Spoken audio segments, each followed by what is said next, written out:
Di era banjir informasi seperti sekarang ini, hoax itu bertebaran di mana-mana. Bukan hanya di ranah sosial, politik, ekonomi, budaya, tetapi juga di ranah sains dan teknologi informasi itu sendiri. Bahkan sudah menjadi polusi bagi kalangan umat beragama. Dikarenakan hoax itu memang tidak memandang apa dan siapa yang menjadi targetnya.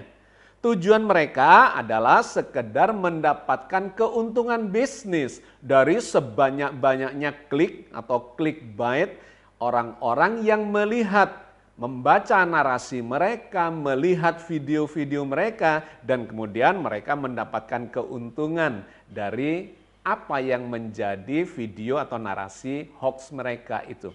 Maka siapapun bisa menjadi korban dari informasi hoax itu, termasuk kalangan umat Islam, khususnya yang awam, kurang memahami literasi dan kurang memahami teknologi digital. Maka bertebaranlah hoax-hoax yang disebut sebagai hoax Islami dalam tanda petik. Sesungguhnya itu adalah berita-berita palsu yang kemudian dinarasikan seakan-akan adalah kebenaran dari dalam ajaran Islam. Seperti tentang konsep bumi datar misalnya, atau suara azan di luar angkasa dan terdengar di bulan katanya. Atau jejak-jejak sperma di dalam masa idah dari seorang wanita. Termasuk juga sebagian dari sudah munculnya tanda-tanda akhir zaman. Atau masuknya sejumlah ilmuwan menjadi mu'alaf dikarenakan menyaksikan fenomena tertentu yang kurang diverifikasi secara teliti dan benar. Maka kita harus melakukan cross-check, melakukan tabayun yang baik dan benar secara teliti sebagaimana diajarkan oleh Al-Quran Al-Karim. Mari kita bahas secara ringkas di dalam program Perspektif kali ini dengan mencuplik sebagian dari isi buku saya yang berjudul Islam Digital, Smart Thinking, dan Anti-Hoax. Sahabat sekalian, ada yang disebut sebagai hoax Islami dalam tanda petik. Apa maksudnya? Ini sesungguhnya bukan berita-berita bohong terkait dengan ajaran Islam, melainkan adalah krisis spiritualitas dan krisis literasi digital. Di era informasi yang banjir seperti ini, maka setiap hari terdapat berita-berita hoax, bahkan yang mengatasnamakan ajaran Islam. Maka umat Islam harus hati-hati menanggapi atau menyikapi berita-berita yang seperti ini.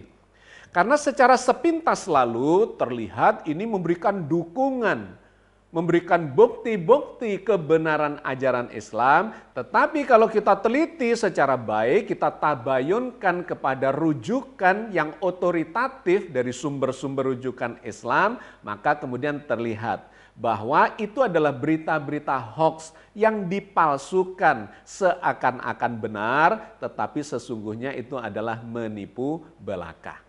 Berita-berita hoax itu biasanya viral atau menyebar di media sosial seperti WhatsApp atau TikTok atau Facebook atau bahkan juga di YouTube dan lain sebagainya yang kita harus hati-hati menyikapinya.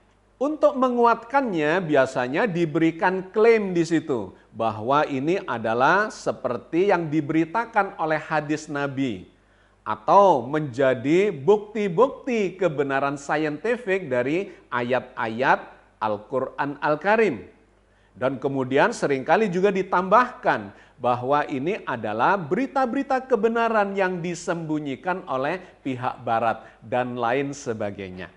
Maka kalau ada kalimat-kalimat yang seperti itu, apalagi ditambahkan dengan rujukan yang tidak jelas. Kadang-kadang cuma digambarkan bahwa ini adalah bersumber dari grup sebelah. Terjadinya kapan juga tidak dijelaskan, tempatnya di mana, dan seterusnya. Ada tanda-tanda yang sangat sering terjadi pada berita-berita hoax yang semacam itu. Jika terdapat tanda-tanda seperti itu, maka kita semua harus hati-hati dan melakukan tabayun. Seperti yang diajarkan oleh Al-Quran. Kalau ada berita yang datangnya dari sumber yang tidak jelas, maka umat Islam harus melakukan cross-check atau tabayun. Verifikasi apakah berita yang seperti ini benar adanya ataukah hoax semata. Misalnya terkait dengan suara azan di luar angkasa atau di bulan. Tentu saja ini adalah hoax. Bagi orang-orang yang paham literasi ilmiah, maka dengan sangat mudah membuktikan dan memberikan argumentasinya. Bahwa di luar angkasa itu memang tidak mungkin terdengar suara. Dikarenakan gelombang suara yang muncul dari pita suara seseorang, kemudian menumpang atau merambat di media udara. Nah, dari media udara itu kemudian merambat masuk ke telinga, menggetarkan gendang telinga dan kemudian terdengarlah. Maka di luar angkasa yang vakum, yang tidak ada media udara itu tentu saja suara tidak bisa merambat. Apalagi kemudian terdengar katanya di ruang angkasa atau di permukaan bulan. Nah, yang demikian ini dipercaya oleh orang-orang yang awam terhadap masalah-masalah yang bersifat saintifik seperti itu. Ini adalah berita hoax. Atau misalnya jejak sperma di dalam rahim seorang wanita ketika mengalami masa idah 4 bulan misalnya. Digambarkan di sana seorang ilmuwan non-muslim yang kemudian masuk Islam dikarenakan menemukan jejak sperma di dalam masa idah yang lamanya 4 bulan itu. Tentu saja ini adalah hoax. Yang pertama, tidak ada dalilnya di dalam Al-Quran terkait dengan jejak sperma itu. Dan yang kedua, sperma itu di dalam rahim seorang wanita hanya bisa bertahan beberapa hari saja. Kalau di ruang bebas atau di alam bebas, sperma itu hanya bisa bertahan 72 jam misalnya. Atau setara dengan 3 hari. Kalau di dalam rahim wanita lebih lama sedikit dari itu, tetapi ordenya tetap beberapa hari saja. Tidak mungkin sampai 4 bulan lamanya. Ini tentu saja juga adalah berita hoax. Atau terkait dengan Ka'bah misalnya yang digambarkan sebagai pusat dari gravitasi bumi. Atau digambarkan sebagai pusat dari geografis bumi. Atau digambarkan dari luar angkasa, konon dikabarkan memancarkan cahaya yang menyilaukan dan sebagainya. Itu adalah berita-berita hoax. Termasuk terkait dengan konsep bumi datar yang harus disikapi dengan hati-hati, seringkali digambarkan seakan-akan Al-Quran menggambarkan, menghamparkan bumi ini dan kemudian difahami sebagai bumi datar. Ataupun tanda-tanda kiamat yang seringkali digambarkan secara berlebihan. Bahwa tanda-tanda berakhirnya kehidupan peradaban di muka bumi, bahkan alam semesta ini katanya sudah bermunculan. Tanpa memberikan argumentasi yang cukup memadai secara dalil maupun secara ilmiah. Dan banyak lagi berita-berita hoax yang harus kita tabayuni. Kita fahami dalilnya, sumbernya, dan argumentasi-argumentasi ilmiahnya. Dikarenakan Islam memang sesungguhnya mengajarkan untuk mengamati, melakukan kajian-kajian yang bersifat ilmiah, mentadaburi, dan kemudian tidak begitu saja mempercayai tanpa mendapatkan bukti-bukti yang bisa dipertanggungjawabkan secara ilmiah. Nah, kenapa berita-berita hoax semacam ini begitu mudahnya menyebar dan viral di kalangan umat? Ada beberapa masalah yang harus kita fahami dan kita dudukkan secara proporsional. Yang pertama adalah argumentasi yang bersifat psikologis. Bahwa di kalangan awam yang tidak begitu paham atau akrab dengan literasi-literasi ilmiah atau literasi digital, mereka seringkali menerima begitu saja. Ketika berita hoax itu seakan-akan memberikan dukungan kebenaran, bukti-bukti bagi kebenaran ajaran Islam. Padahal itu memang disengaja oleh orang-orang yang membuat hoax itu seakan-akan membela tetapi menyesatkan karena tidak ada dukungan dalil yang kuat maupun penjelasan ilmiahnya.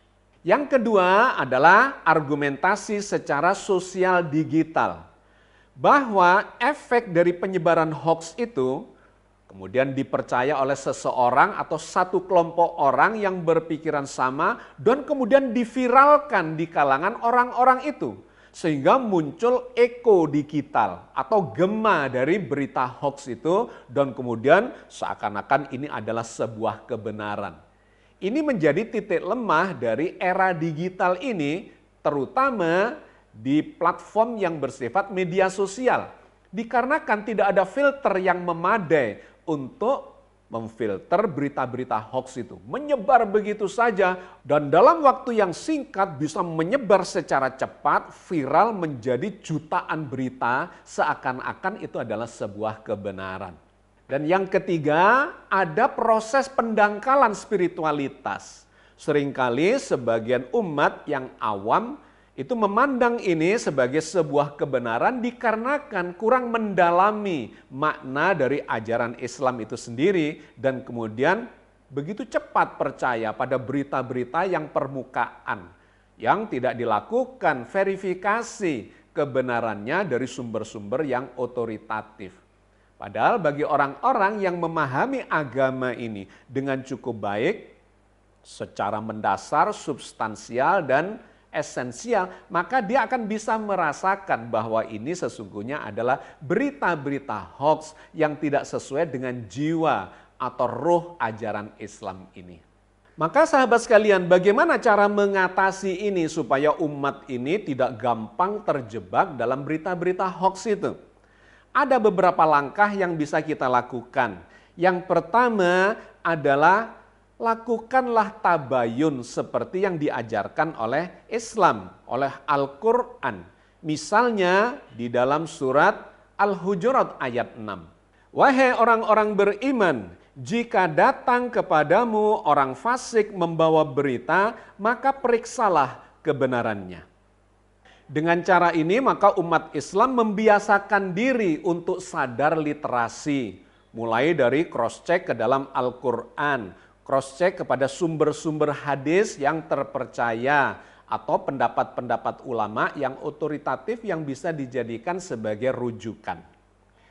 Yang kedua, umat Islam harus terbiasa untuk bersandar kepada pemikiran-pemikiran yang logis dan masuk akal yang saintifik. Dikarenakan Al-Quran sendiri yang mengajarkan kepada kita supaya umat Islam senantiasa melakukan dan memperhatikan realitas saintifik yang ada di sekitarnya yang disebut sebagai ayat-ayat kauniyah.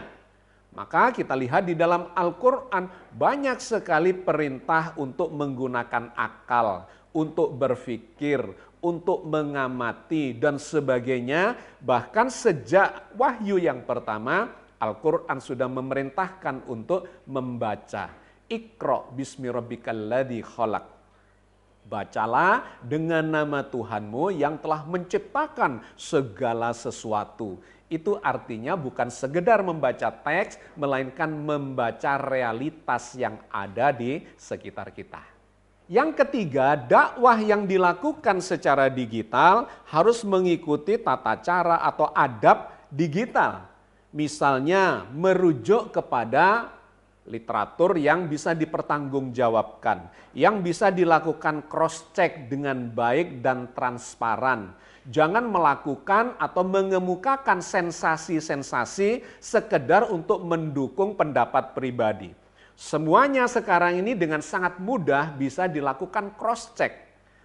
Maka sahabat sekalian, dengan langkah-langkah yang semacam itu kita bisa mengamankan umat ini dari terjebak oleh berita-berita hoax yang tidak bisa dipertanggungjawabkan. Meskipun seakan-akan hoax itu atau berita itu memberikan dukungan, pembuktian terhadap kebenaran ajaran agama ini. Tetapi kalau itu tidak dilakukan dengan kejujuran, dengan kebenaran, maka itu semestinya ditolak karena justru akan merendahkan derajat agama Islam sendiri.